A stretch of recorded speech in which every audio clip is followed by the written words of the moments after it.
Assalamualaikum warahmatullahi wabarakatuh. Bismillah, alhamdulillah. Para sahabat-sahabatku semuanya dimanapun berada yang menonton video ini, semoga diberikan nikmat sehat dan rizki yang berlimpah dari Allah Subhanahu wa Ta'ala. Dan jumpa lagi bersama saya di channel WR Kelontong. Dan sebelum ke videonya, mohon di subscribe dulu bagi yang menemukan video ini untuk membantu saya mengembangkan channel ini. Dan mari kita sholawatan dulu supaya usaha kita jauh lebih berkah dan diberikan kelancaran, diberikan rezeki yang berlimpah dan mendapatkan syafaat dari Kanjeng Nabi Muhammad Sallallahu Alaihi Wasallam. Allahumma sholli wa sallim wa barik ala sayyidina Muhammadin nuri dzati wa sirrisari fi sa'iril asma'i was sifati wa ala alihi wa sahbihi wasallam. Oke sahabat-sahabatku semuanya dimanapun berada, dan sambil beres-beres mari kita ngobrol bareng, kita sharing-sharing bareng di sini sahabat mengenai seputar dunia usaha sembako. Dan apabila ada kata-kata yang kurang berkenan atau tidak suka dengan video ini, mohon di scroll saja atau dilewatin saja sahabat. Dan sekarang usaha sembako seperti ini sudah banyak sekali ya sahabat, dan semua sudah pada membuka usaha sembako sepertinya, baik yang merantau ataupun yang ada di rumahnya atau di kampungnya sendiri, itu sudah banyak yang membuka usaha sembako seperti ini sahabat.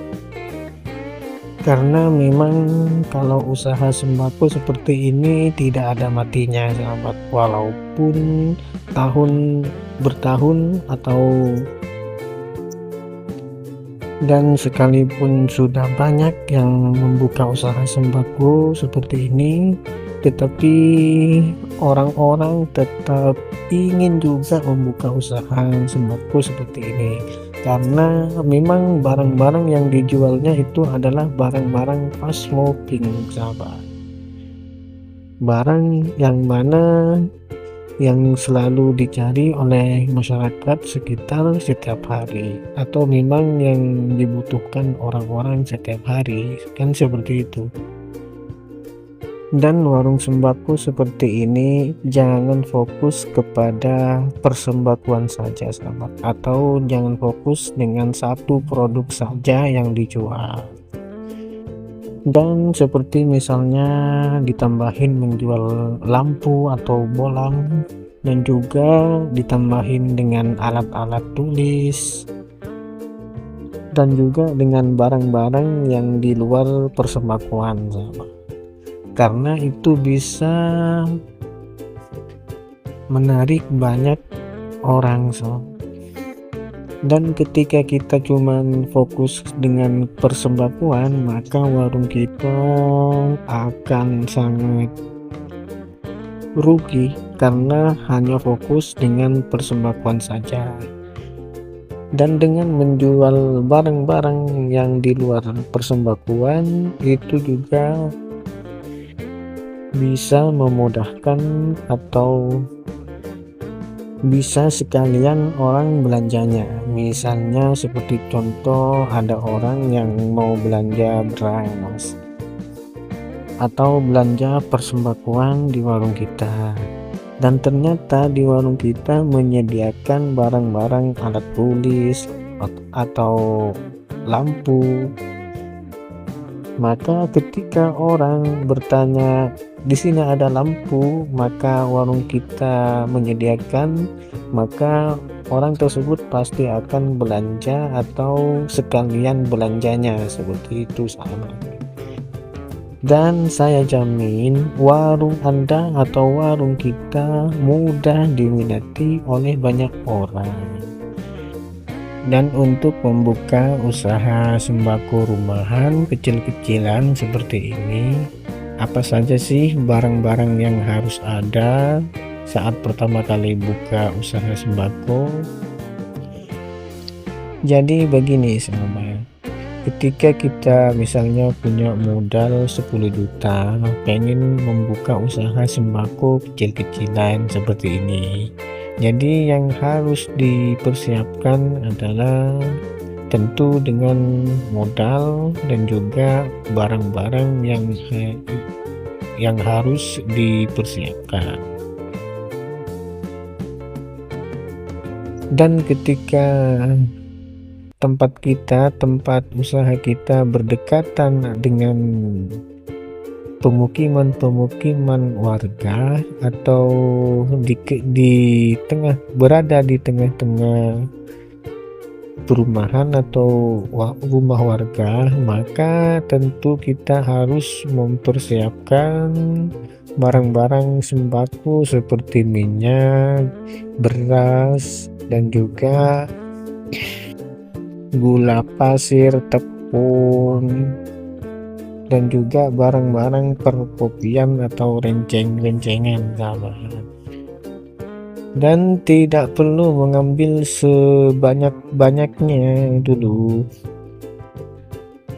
seadanya aja dulu sahabat. Misalnya ngambil 3 bungkus atau 3 biji dulu, semuanya yang penting terlengkapi, semuanya ada di situ. Minyak goreng ada, beras ada, telur ada, dan terus gula pasir ada, tepung ada. Dan selanjutnya dengan berjalannya waktu, maka semuanya barang-barang yang belum ada di warung kita itu pasti akan terlengkapi. Dan setelah semuanya sudah lengkap persembakuan dari mulai telur sampai beras itu yang tadi di atas, maka selanjutnya yang lain akan nyusul sahabat. Kita pelan-pelan saja, dan kita harus tahu barang apa saja yang dibutuhkan oleh masyarakat sekitaran warung kita, karena barang-barang tersebut sudah pasti dicari sahabat.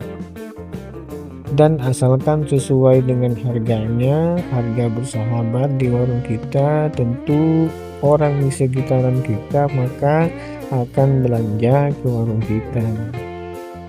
Kita mulai dari kecil dulu sahabat, dari kecil dulu sampai besar, bukan dari besar sampai kecil sahabat, itu namanya bangkrut.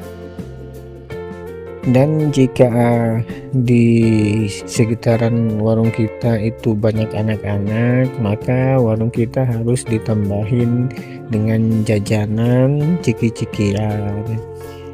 Supaya apa? Supaya bisa lebih tertarik atau menarik minat orang-orang itu. Apalagi kalau sudah ada modal lagi, hasil jualan yang